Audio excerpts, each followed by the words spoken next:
sinal da graça de Deus, da ação do Espírito, que continua acontecendo aqui em Nepomuceno Centro.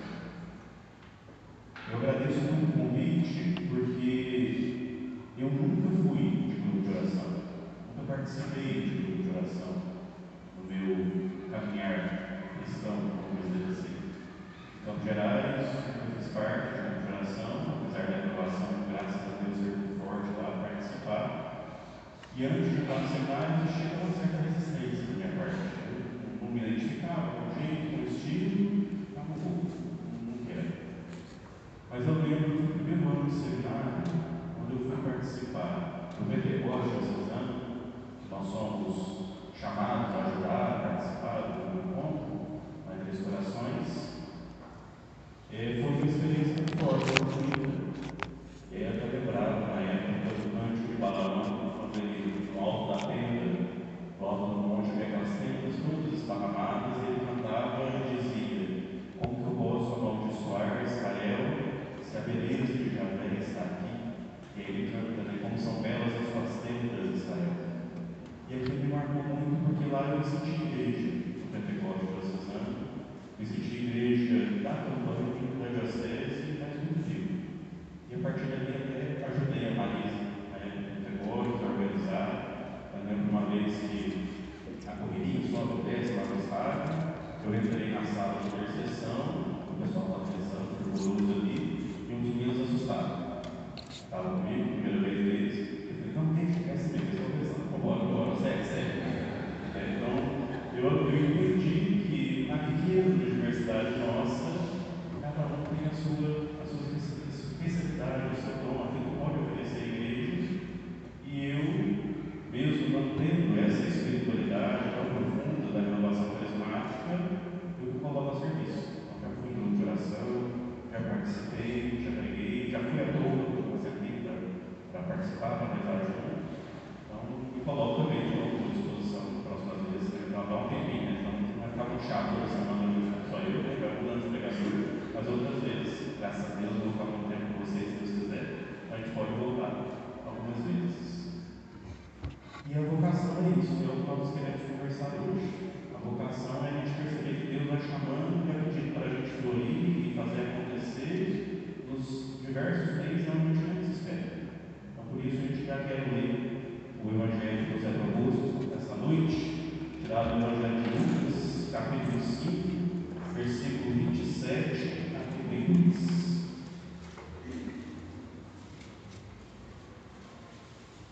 Lucas, capítulo 5, versículo 27 a 32.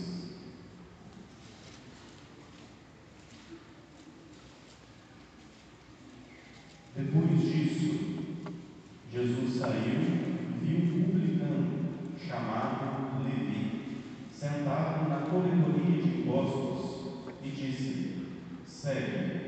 E levantando-se, ele deixou tudo e o seguiu. Levi ofereceu então uma grande festa em sua casa, e com eles estava à mesa numerosa multidão de publicanos e outras pessoas. Os fariseus e seus escribas murmuravam e diziam aos discípulos dele: por que comeis e bebeis com os publicanos e com os pecadores? Jesus, porém, tomando a palavra, disse-lhes: os sãos não têm necessidade de médico, e sim os doentes. Não vim chamar os justos, mas sim os pecadores ao arrependimento. É providência, porque a gente pode ter o Evangelho preferido. O meu Evangelho preferido é o Evangelho de Lucas. Eu gosto muito do Evangelho de Lucas, e ele nos apresenta tantas joias que a gente tem que ir pescando e percebendo. E a vocação de Levi, que é o autor de outro Evangelho, Mateus, Levi é Mateus, ela se encontra num capítulo com 3 chamados, com 3 vocações juntas. E a de Levi é do meio. Isso que eu bonito no Evangelho de Mateus, no Lucas. Lucas, depois de colocar Jesus no deserto, de passar pela oração, de passar pela tentação, já sai fazendo milagre e anunciando a palavra. Essa palavra toca e já é feita. Primeiro, ele chama 4. Pedro, Tiago, João e Simão. Quem atenção à palavra dele, lançam as redes. É o começo do capítulo 5. Depois Jesus continua fazendo cura e outras coisas no mesmo capítulo. Parece que Jesus está até imperativo, ele para de fazer outras coisas. Depois vem a vocação de Levi, que é o que nós acabamos de ouvir. E por fim, no finalzinho do capítulo 5, a vocação dos 12. Lucas dá nome aos bois, ele fala quem são os 12 que foram chamados por Jesus. Por quê? Qual que é o motivo da gente contar isso no Evangelho dessa forma? Para a gente perceber que vocação, chamado, missão não acontece separado ou à frente ou sem precisar da oração. Jesus, no Evangelho de Lucas, nunca faz nada sem rezar. Jesus está o tempo todo rezando. Ou vai no deserto, ou vai no monte, ou se exclui um pouco, e depois de rezar, já é feito. Ele faz alguma coisa. Ele coloca a sua palavra para que aquela palavra tenha efeito na vida das pessoas. E aí não é uma palavra lida, não é uma palavra que eu vou lá e falo a palavra para vocês e pronto, acabou. É uma palavra, mas é uma palavra que fez vocês se acordarem, é uma palavra performática. O que é isso? Que transforma toda pessoa, que gera efeito, que faz acontecer na vida da pessoa. É a palavra que toca. Jesus é a palavra de Deus. Ele passa e conquista os corações. Ele passa e muda as coisas. Ele passa e faz a pessoa entender que ele tem que seguir. Mas na liberdade. Em nenhum momento Jesus passa, você larga a boca e vem comigo agora, acabou. A pessoa na liberdade escolhe seguir Jesus. Escolhe fazer o caminho dela com Jesus. Então traz ele. Quando eu fazia processo de discernimento para entrar no seminário, eu escutei de meu irmão, que eu não sei o nome até hoje, até não sabia quem era na época, então não chamava aqui. Deve ter certeza que foi no governo. E ela disse que a vocação é um chamado de Deus a serviço dos irmãos. Independente de qual vocação, diácono, padre, freira, é um chamado de Deus. E aí é bonito de perceber que Deus dá nome aos bois. Ele não vai lá e chama a multidão, a gente não segue e pronto, acabou. É Levi, Simão, Tiago, eu te chamo pelo nome, porque o nome mostra a nossa individualidade, a nossa personalidade. Deus te quer assim, Deus te chama assim.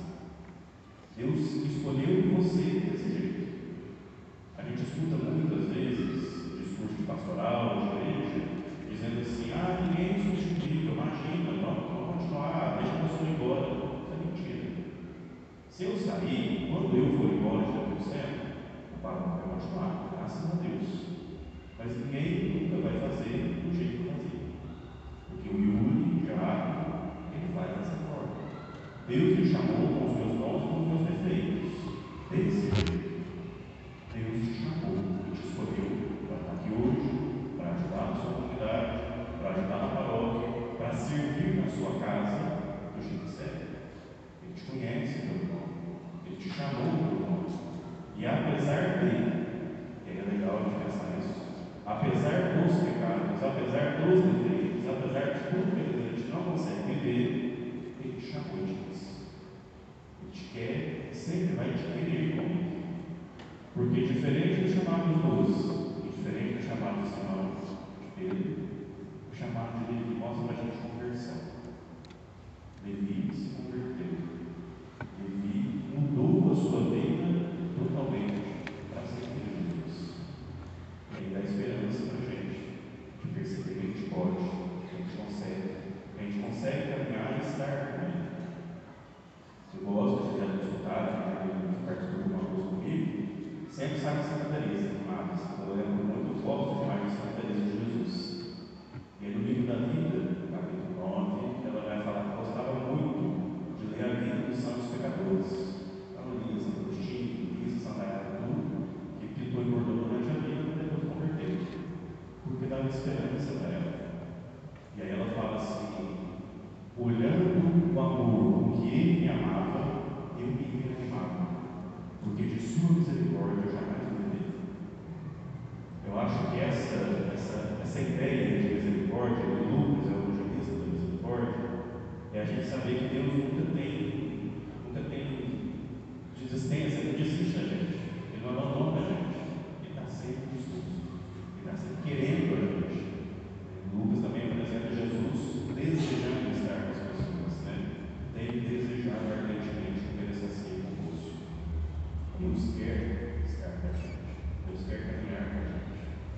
E aí a gente tem que pensar que todos os momentos da nossa vida são a nossa história da salvação.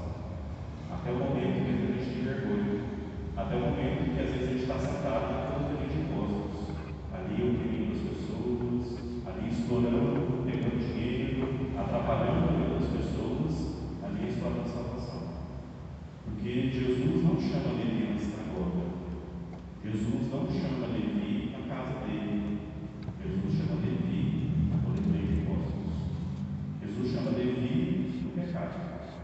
Jesus traz Levi nesse momento, porque para mostrar que no pecado da morte ele traz vida, para mostrar que da pior situação que a gente acha que está, Deus tira a gente. Deus, no desejo da gente, transforma a nossa vida. Transforma aquilo que a gente imaginava que não tem jeito mais, não tem saída. Em vida nova, em vida com Ele. A conversão de Levi parece que é imediata. Ele levanta e sabe. Quem assistiu The Chosen, quem está ali na escola The Chosen, mostra realmente isso, né? Porque Mateus levanta e vai, abandona tudo e vai. Jesus, ele pede isso para a gente, isso é difícil. Zezinho canta aqui, quando chega a palavra, é fácil dizer sim, é fácil dizer não, mas dói depois sim, dói depois não. Independente da resposta que você der para ele, vai ter consequência, porque você vai deixar a obra para alguma coisa. O seguir Jesus é estar consciente das consequências que esse seguimento vai trazer. É o que a gente chama de opção fundamental. Eu não sou, a partir do meu diaconato, eu não vou mudar a minha vida para seguir Jesus. Eu sou diácono porque primeiro escolhi Jesus. Eu sou cristão, eu sou católico. Então, a partir do primeiro chamado, eu escolhi estar com Ele. E a partir disso, toda a minha vida foi moldada. Você esposo, esposa, você com seu companheiro, se vocês escolheram Jesus primeiro, independente da vocação que Ele chamou, depois específica, é Ele que vai moldar a sua vida. É Ele que vai moldar como é que você trata o outro. É Ele que vai moldar como você olha com compaixão ou sem compaixão para o outro. É Ele que vai moldar as chances de misericórdia que você dá para o outro. Porque Ele pede para a gente ser misericordioso como Ele é. Ele pede para a gente ser esse instrumento de cura como Ele é. Mas o Evangelho de Lucas também a gente escuta hoje o Evangelho do domingo, Lázaro. Que a gente não deixa os cachorros lamber mais a ferida das pessoas, mas nós sejamos o bálsamo que vai purificar e cuidar das feridas das pessoas. Porque nós também temos feridas, nós também precisamos ser curados, nós também precisamos ser resgatados, e Ele nos resgata, e às vezes a gente não percebe, mas o outro é o instrumento desse resgate da nossa vida. E aí eu queria também chamar a atenção, porque me encanta muito perceber que acontece na casa de Levi, na casa de Mateus, a Eucaristia.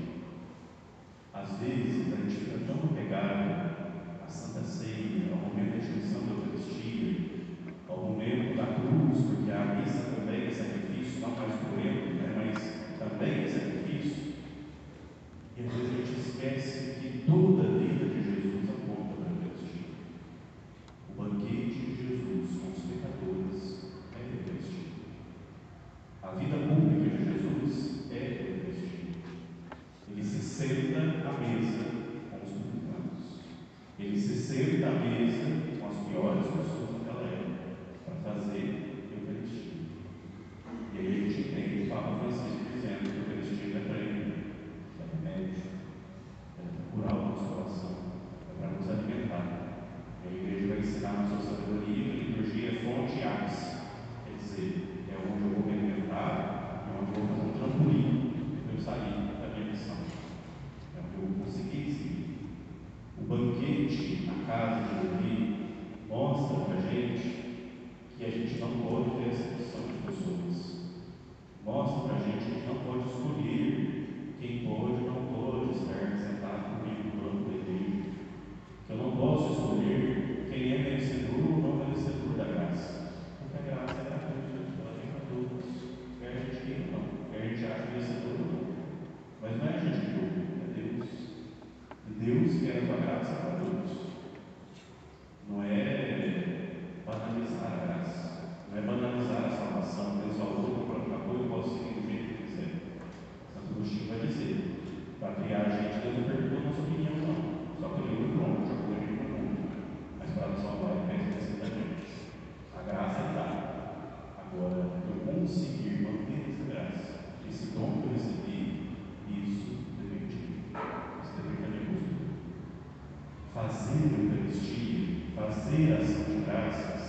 ter esse banquete que toca para nós, essa expressão, mostra que Jesus não está nem um pouco preocupado com o pecador.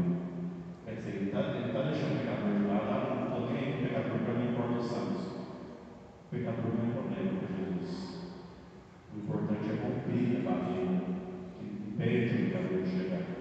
O importante é quebrar as algemas que prendem o pecador.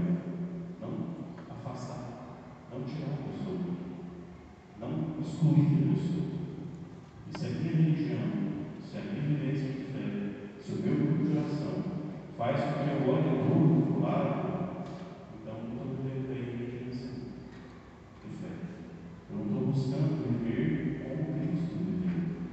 Porque se Cristo deu chance para Pedro, que era a cabeça dura, se Jesus deu chance para Levi, que era cobrador de impostos, opressor e explorador do povo, se Jesus deu chance para Judas, sabendo que ele se entregou, quem que somos nós para não termos essa chance também de estar com ele? Deus não está preocupado com o pecador no sentido de contabilizar a sua quantidade de pecados. Deus não quer que o pecado reine na vida dele. Deus não quer que o pecado seja a solução fundamental do seu primeiro chamado. Deus quer que nós sejamos salvos.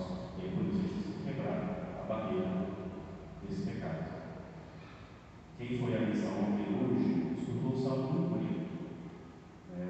O Senhor faz herdeiro caído, o Senhor ama aquele que é justo, o Senhor ampara o viúvo e o órfão.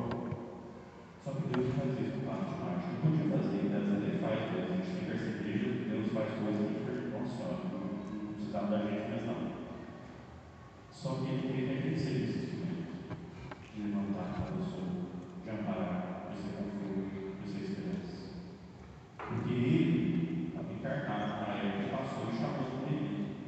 Só que hoje está presente na Eucaristia, na palavra, porque está vivo, ressuscitado. Ele está presente no meu coração. E ele espera que eu faça isso. Então, Deus te chamou. Do mesmo jeito que chamou Levi, do mesmo jeito que chamou Pedro, do mesmo jeito que chamou os outros apóstolos, do mesmo jeito que costuma fazer isso. Porém, hoje nós somos esse olhar de Jesus. Nós somos essas pessoas que vão resgatar os outros. Uma coisa também que me chama a atenção nesse evangelho, que Jesus, ele olhou Levi no mesmo nível, nos olhos, chamando naquele momento. Ele não olhou Levi de cima para baixo. E essa é a metodologia de Deus. Deus faz assim. Vamos lá em Êxodo. Deus desce no meio do sofrimento do povo e resolve ajudar a libertação. Olha, eu vou libertar vocês, mas a vocês que vão fazer isso também. Eu dou o primeiro passo, depois vocês vão e eu vou sustentando. O Salmo canta que o Senhor se inclina para olhar todos os homens e ajudá-los na sua caminhada. Cristo se encarna e está com a gente. Tadeon conta que, quando ele era seminarista, a prima dele, umas tias, perguntou, falou assim: Deon, Jesus fazia xixi? Fazia, ele encarnou não. Mas Jesus tinha dor de barriga? Ele tinha dor de barriga também. Ele era chamado de convidado do Deon, provavelmente depois do que a gente fez, aconteceu com os inteirinhos, uma coisa acontecia. E aí, depois a Elaine falou assim: mas Nossa Senhora não, né? Nossa Senhora não cura da gente, Nossa Senhora mais ainda, que ela está humana, de verdade, né? Jesus é homem de Deus. Isso para a gente entender que Deus gosta tanto da gente que ele assumiu a nossa carne, ele assumiu o que a gente é, ele é de nós, ele é Deus, sem pecado, perfeito, mas ele é de nós. Para mostrar que não existe nada de ruim aqui embaixo que ele tenha criado.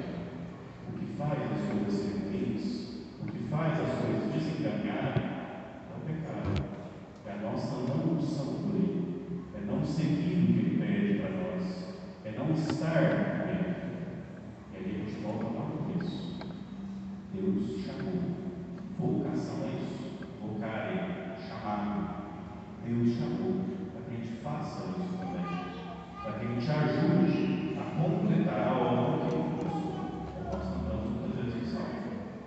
gente continue fazendo acontecer aqui e agora essa obra de salvação. Ontem eu estava lá em papel, rezando com o pessoal, falando bem.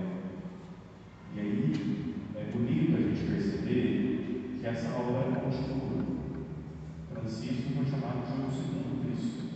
Tão forte que foi a potência de São Francisco no mundo, converteu tantas pessoas. Converteu pelo cuidado com os leprosos, com as pessoas mais afastadas. Santo Inácio precisou arrebentar a perna dele, cavalo de canhão, para cair no cavalo e perceber que estava da vida. Santa Teresa quase foi embora, morreu, esteve na beira da cova e percebeu que o que ela vivia não era a fonte, era necessário retornar às fontes. Às vezes a gente precisa cair no cavalo, às vezes a gente precisa perceber que a nossa vida precisa de conversão e mudança. Conversão e mudança que está no lugar onde a gente se encontra, na coletoria de apóstolos, no nosso lugar que Jesus nos chama. Não é só aqui no grupo de oração de hoje, não é só na missa, é lá na sua casa, é lá no seu trabalho, é às vezes aonde você acha que Deus não está, mas Deus está, não como o único vídeo de Jean, mas porque Ele te ama e aonde você foi, não está com você, te amparando, te ajudando, te chamando.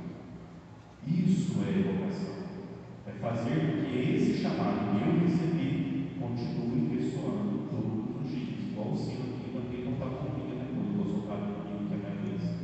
Mas perceber que o chamado de Deus continua hoje, não de forma mágica, ou então do jeito que Jesus chamou de aqui, mas o irmão que chama, a comunidade que precisa de mim, a missão que Deus me dá, aquilo que eu preciso oferecer.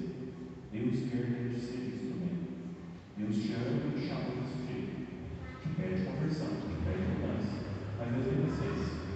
Deus não quer que você muda do dia para a noite. Deus não acha que você vai se tornar santo perfeito do dia para a noite. Ele quer que você seja santo todo dia, um pouquinho de cada vez, um passo de cada vez.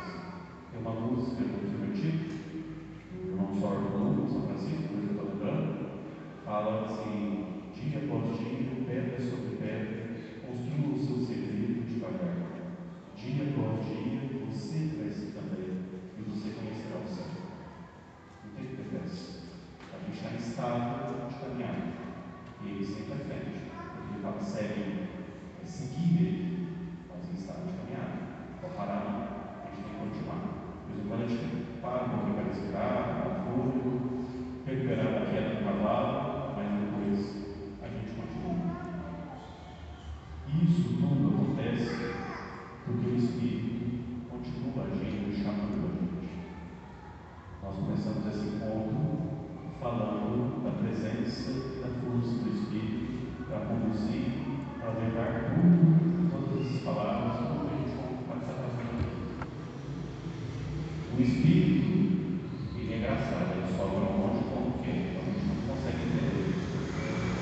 A oração do servente de Santo Inácio às vezes parece que vai a gente para cá, parece que vai para lá.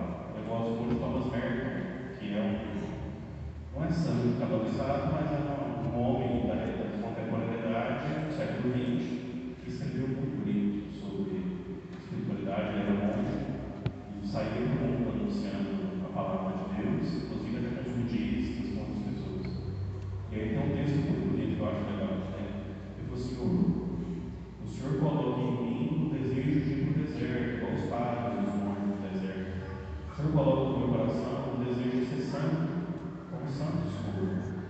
Mas o Senhor também coloca em mim o desejo de ser artista, de ser pintor, de ser cantor. O Senhor não tira de mim a inquietação de não estar aqui, nesse monastério, de lá fora.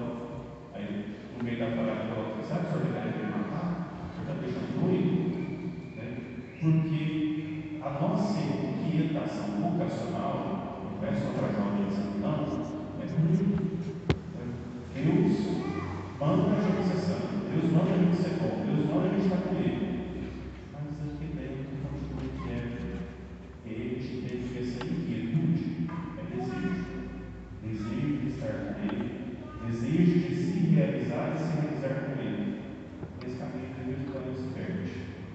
Mas Deus não está querendo matar a gente, não. Como as mulheres escreveram, mas Deus não está querendo isso da gente, de jeito nenhum. Deus está querendo que os silêncios do nosso coração são mais difíceis de fazer. Nós estamos ensinando isso aqui, mas provavelmente a cabeça, o coração está gastando muito disso. Mas o silêncio do coração é mais difícil de fazer, Deus fala. E às vezes Deus fala no silêncio. É na resposta que Ele não dá. É na boca fechada que Ele vem, de não indicar o caminho. Ou então, a gente tem que aprender a usar os nossos olhos, os nossos ouvidos, para perceber qual que é o nosso chamado, qual que é a nossa vocação. A sua vocação primeira, provavelmente já sabe.